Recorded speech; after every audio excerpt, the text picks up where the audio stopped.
Gracias por continuar con nosotros aquí en la televisión pública. Estamos muy contentos de poder hablar de los temas que importan a la gente, que llegan a nuestra cotidianeidad. Ahora vamos a hablar de salud. Hace un ratito también lo estábamos haciendo cuando hablábamos de la cantidad de trialometanos que tiene el agua potable o bebible en nuestro país. Ahora el sistema de salud uruguayo está atravesando algunos debates que son clave. Por un lado, la existencia de los llamados servicios VIP en las mutualistas genera esto, según sus detractores, inequidades en el acceso a prestaciones incluidas ya en el Plan Integral de Atención a la Salud. Por otro, hay un nuevo decreto del Ministerio de Salud Pública que busca, según prometió ya el gobierno, fijar plazos máximos y achicar los tiempos de espera para la atención. Se trata de consultas, de estudios diagnósticos, de cirugías. El objetivo es garantizar una atención más oportuna, más rápida. Para analizar estos temas y entender cómo se compatibilizan las medidas de regulación con la realidad de los usuarios, recibimos al diputado Luis Galo, vicepresidente de la Comisión de Salud Pública y Asistencia Social, que es un punto importante y que nunca decimos, que se llama así esa comisión. ¿Cómo estás, Luis? Bienvenido, qué gusto. Un gusto estar con ustedes. Bueno, si bien no estás trabajando específicamente en el decreto que acaba de emitir el gobierno para achicar los tiempos de espera, sí queremos saber de qué manera esto garantizaría o cuál es el primer concepto asociado a la garantía a los ciudadanos de que se van a achicar efectivamente los tiempos de espera. Este realmente era un problema que el sistema de salud tenía y que impacta directamente con la gente, que eran los famosos tiempos de espera. Tiempos de espera para poder acceder al médico general, para poder acceder al especialista y para poder acceder a intervenciones quirúrgicas coordinadas, donde ya había un decreto del año 2007 que de alguna manera ponía plazos máximos para medicina general, pediatría y medicina general, 24 horas y 48 horas para cirugía. Esto no cambió, sigue igual. El problema es que lo que perdió la capacidad de control del Ministerio en poder controlar estas cosas. Y a lo largo del tiempo se fue agravando hasta las situaciones que tenemos hoy, que tenemos listas de espera quirúrgicas de 9, 10, 12 meses. Entonces, de alguna manera había que dar una respuesta. Y bueno, este decreto de alguna manera da una respuesta que tiene que ver primero con que amplíe un poco más la cobertura. No estamos hablando solamente de tiempos de espera de especialistas, sino que acá es una primera innovación en los estudios diagnósticos, que antes no estaba regulado. Entonces ahora tenemos para médico general, para especialistas, tiempos diagnósticos, y en cirugía aparece la novedad de la cirugía oncológica, que eso tampoco estaba regulado. Entonces, de esta manera me parece que vamos a gestionar mejor, que de eso se trata, de mejorar la gestión para poder ser más rápida las consultas, que tiene un impacto a nivel de la salud mental muy importante. Porque si un médico te manda un especialista porque cree que tienes una patología y te dan hora para dentro de 4 meses, esa persona de alguna manera repercute hacia adentro y también afecta lo mental. Entonces, yo creo que este es un decreto importante que debe estar enmarcado dentro de una serie de reformas que hay que hacer. Esta es una de ellas que me parece que es muy importante. Es muy importante controlarla, porque un decreto se hace, después hay que controlarla, y el Ministerio, en ese sentido, por la información que poseemos, está preparando, e incluso hizo un llamado público para de alguna manera poder controlar y gestionar los tiempos de espera en las instituciones. Claro, porque si esto no se controla efectivamente y si no hay capacidad de denuncia del usuario, que no sé cómo será, queda en letra muerta, ¿no? Exacto, que fue lo que pasó en el decreto del 2007. Se empezó a cumplir, se empezaron a perder las fiscalizaciones y de esa manera llegamos a donde llegamos, que había que tomar medidas, y creo que empezamos a enderezar el barco que estaba un poco escorado. Y ahora, ¿qué efecto prevén que esto pueda tener, más allá de que, bueno, en primer lugar, los pacientes puedan tener en tiempo y forma al médico que necesitan consultar? Ahora, por el otro lado te pregunto, porque ACE es uno de los servicios públicos que tiene un problema con los tiempos de espera, incluso más que en otros servicios privados. ¿Era que son ineficientes? ¿Era que no había recursos humanos suficientes? ¿Por dónde venía el problema y cómo va a afectar ahora? Lo que primero tenemos que analizar es cuáles son los motivos de por qué se produce este fenómeno. Y esto es multifactorial, no hay una sola causa. Acá están todos involucrados. Está el órgano rector, que es el Ministerio de Salud Pública, por no controlar y de repente por no disponer de recursos económicos para poder mejorar esto. Por parte de las instituciones, que reciben un pago a través del fondo, ¿verdad? Y no contratan mayor cantidad de médicos para cubrir las policlínicas. Hay problemas edilicios, hay instituciones que no tienen localidad, que no tienen consultorios para poder aumentar la capacidad. Hay problemas con los usuarios, ¿tá? En las agendas, de cada 10 números, 3 usuarios faltan, entonces eso también hay que atacarlo. O sea que es multifactorial. El médico especialista se queda con el paciente, no lo devuelve a su médico tratante, entonces está ocupando horas. Entonces, en ese sentido, y me congratulo porque creo que las autoridades de ACE empezaron a trabajar en la gestión de todos estos temas y rápidamente, en poco tiempo, ya han bajado un 15, un 16% los tiempos de espera. O sea que me parece que hay condiciones como para hacerlo. Hay condiciones y creo que sí. O sea que, perdona Nico, o sea que vos decís es un tema de eficiencia, de ineficiencia que se tiene que mejorar y no necesariamente de, por ejemplo, más recursos humanos. Obviamente, cuando tú analizas esto, van a haber especialidades, ¿tá?, muy puntuales y fundamentalmente al norte del Río Negro que habrá mayor dificultad y que algunas instituciones no van a poder cumplir exactamente esto. Pero por eso hay excepciones, en algún artículo de este decreto habla de excepciones que obviamente, porque si yo te digo que hay departamentos al norte del Río Negro que va un psiquiatra infantil una vez por mes a un departamento, obviamente tanto ni ACE ni el prestador privado de la zona lo va a poder cumplir. Entonces me parece que van a haber excepciones, pero en general el problema no es en las excepciones. El problema, y lo más grave, es que esto pasa con un ginecólogo, pasa con el pediatra que atienda al nene durante tiempo, que para poder acceder a eso vas a tener...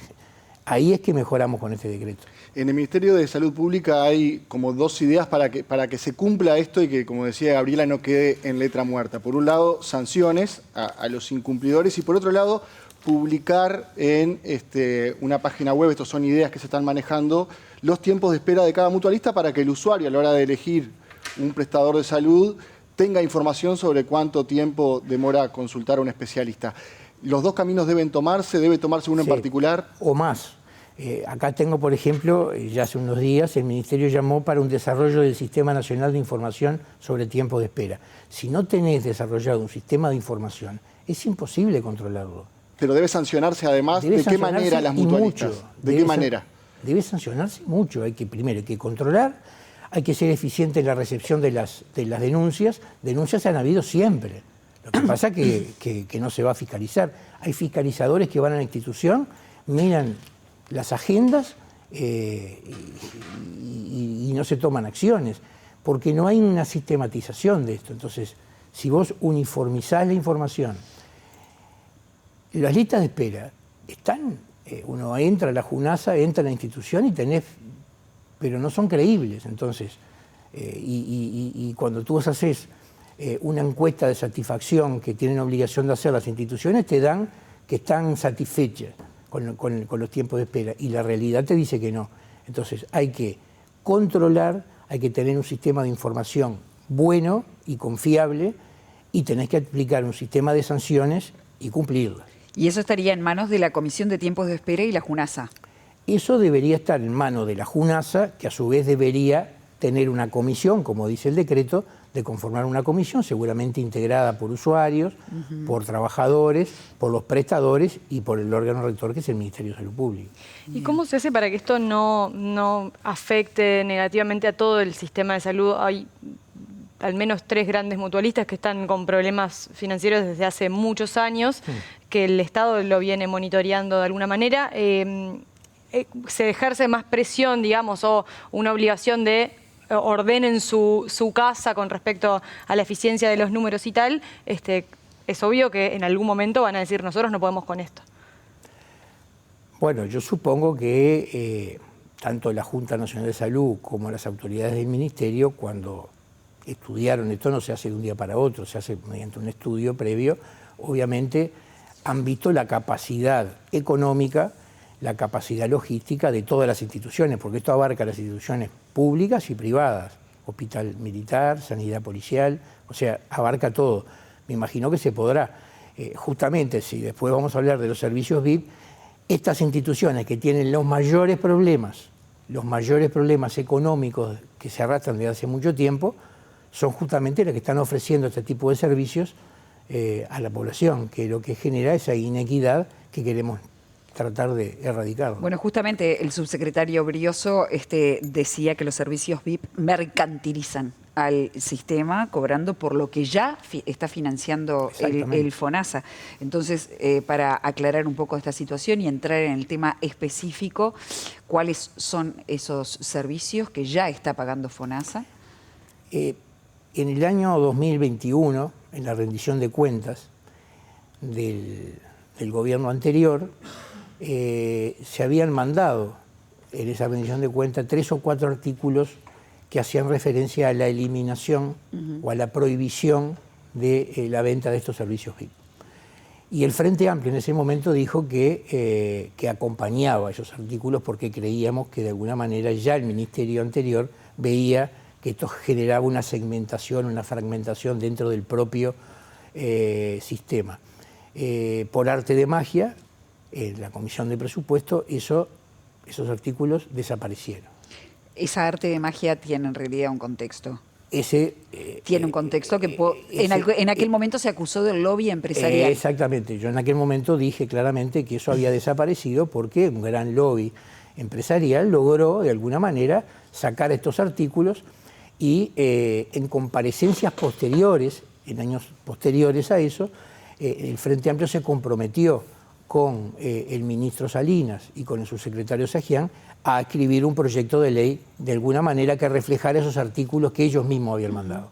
Y en ese sentido escribimos a fin de año un proyecto de ley con la actual ministra Lustenberg y con la actual ministra de Transporte, Lucía Echeverri, y quien habla, escribimos un proyecto que de alguna manera limita a las instituciones vender estos servicios que ya están financiados a través del FONASA.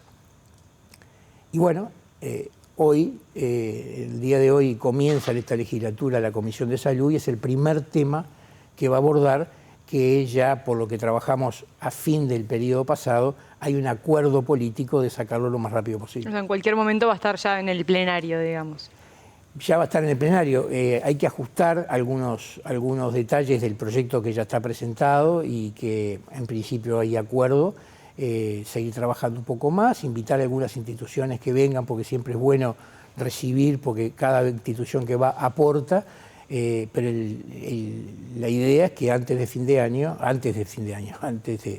de mitad de año tengamos aprobado este proyecto, que es muy importante. Prioridad para el Frente Amplio. ¿Cómo se le responde a las críticas que ya aparecen, que están desde hace mucho tiempo, con respecto a que es lo que dicen las empresas mutualistas que hacen que proveen este tipo de servicios? Dicen, es una injusticia, porque hay servicios privados que lo vienen haciendo desde hace mucho tiempo, que hicieron miles de dólares, millones de dólares con esto, y ahora a nosotros se nos corta. O sea, ¿cómo empieza a aplicar? Es que no se corta. El sistema tiene un diseño. Dentro de ese diseño están los seguros privados, que tienen una manera distinta de focalizar.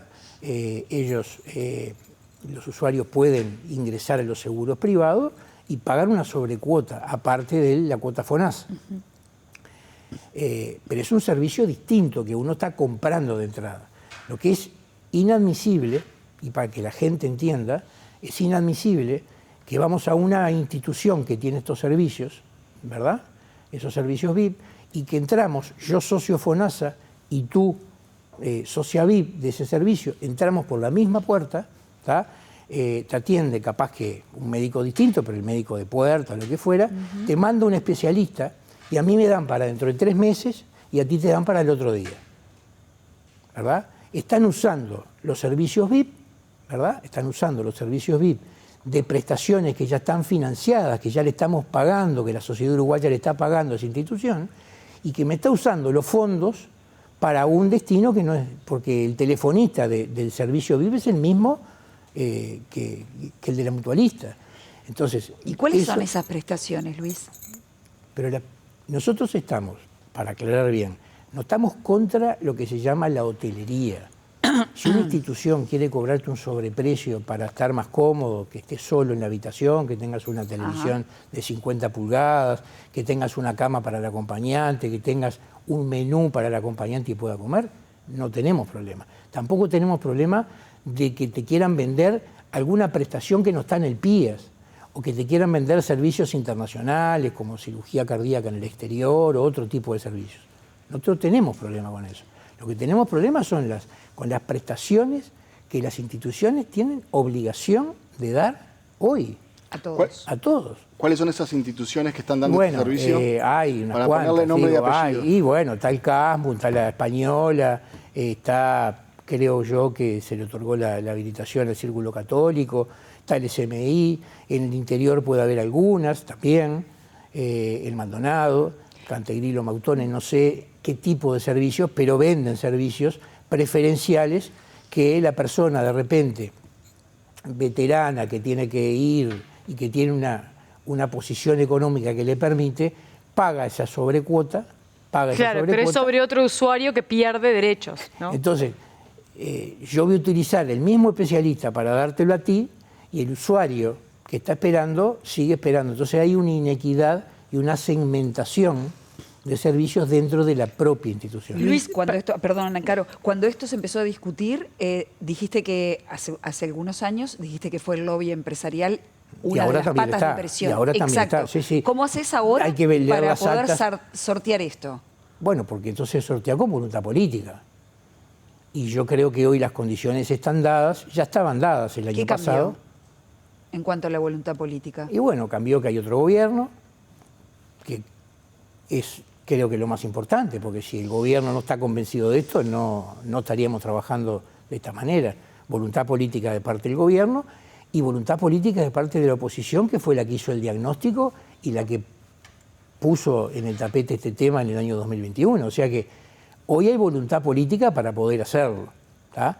Y en eso estamos. Tanto el Partido Colorado como el Partido Nacional, como Identidad Soberana y el Frente Amplio, estamos comprometidos en sacarlo antes de mitad de año. Una vez aprobado el proyecto, ¿cómo afecta esto a los usuarios que pagaron esa sobrecuota? Esto no puede ser retroactivo, ¿tá? Porque ahí tendríamos la posibilidad de que fuéramos demandados, porque cuando tú generas un derecho no lo podés quitar. Entonces los usuarios que ya lo tienen y las instituciones que ya lo tienen desarrollado lo van a tener que tener. Y eso creo que hay jurisprudencia al respecto, porque estuvimos haciendo consultas a nivel de juristas. ¿Y no temés que se abra un periodo ventana donde las mutualistas empiezan a ofrecer agresivamente estos servicios VIP hasta que se apruebe esta ley que los prohibiría o que prohibiría esa competencia de contra eso no podamos, incluso sabiendo de que había un proyecto en la comisión que estaba siendo tratado hace pocos meses, una de las instituciones que nombré lanzó, y va a pasar. Lo que tenemos que tener la capacidad es de cortarlo. Y en el momento de cortarlo, prohibir a las instituciones que lo están vendiendo que sigan vendiéndolos.